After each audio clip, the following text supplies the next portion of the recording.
Hey, Chris with Fit Over 40 here, and today on Stay Strong to Live Long, I want to talk about nutrition. The one thing that I had to change when I turned 50 is I had to increase my protein. Now, there's a lot of debate on how much protein we should be taking in, but it can anywhere be between 0.5 grams per goal weight. So if I want to weigh 160 pounds, 0.5 per 160, or 1 gram per goal weight. I personally like 1 gram of protein per goal weight. So if you weigh 180 pounds, you don't put it at 180 grams of protein a day. You put it at your goal weight, which is 160 grams of protein a day. It's going to increase, when you increase your protein, you're going to fuel your body. Also, it's going to help boost recovery. I mean, most people over 40 aren't eating enough protein, and it's costing them strength. It's costing them energy. It's costing them recovery. So we're going to fix that today. I mean, protein, as we break the muscle down, it's got to repair itself. So it's going to rebuild it by the protein that we put in.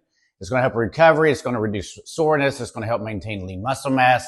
And again, I like to aim for 1 gram per goal weight. My goal weight is 160. So I like to have 160 grams of protein. Now, protein is anything you can bake, broil, or fry.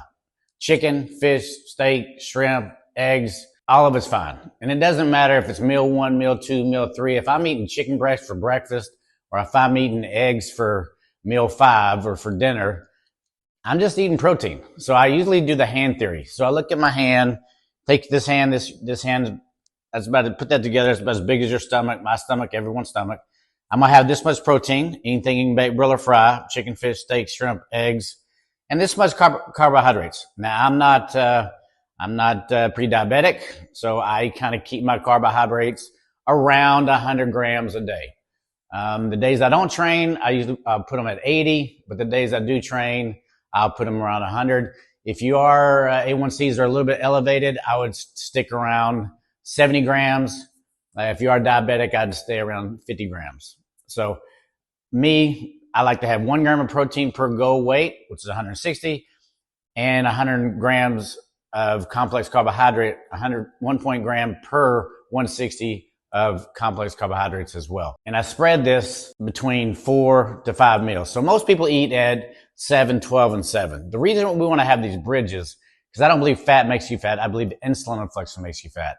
So once your insulin drops, you want to get that insulin back up. So we're not craving a piece of chicken. We want some sugar. We want to get that thing back up. So if we eat the normal diet, and let's say it's 7, 12, and 7, and we ate something at 7, something very quick, accessible, easy, spikes your insulin, 10 o'clock drops.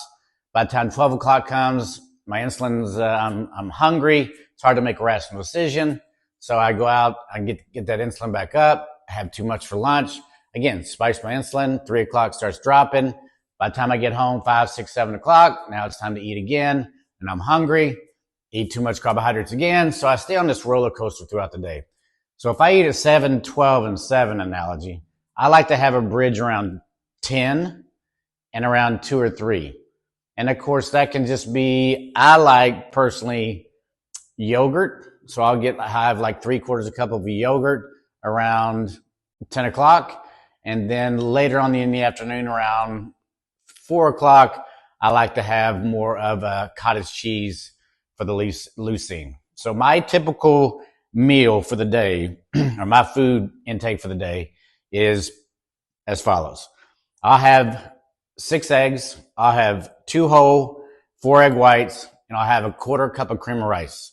And then I'll have a tablespoon of peanut butter. And then around 10 o'clock, I'm going to have the 3/4 cup of yogurt. I like fat. I don't have any sugar in my yogurt, so I do have a little bit more fat in my yogurt. And then around 1, 2 o'clock, I might have a piece of chicken and a 1/4 cup of rice again.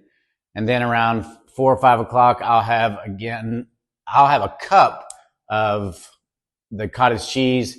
And then dinner, lately at dinner I've been having a protein shake. Now there's 3 types of protein shakes. There's whey, casein, and isolate. Whey protein, gives people some digestive issues just because it is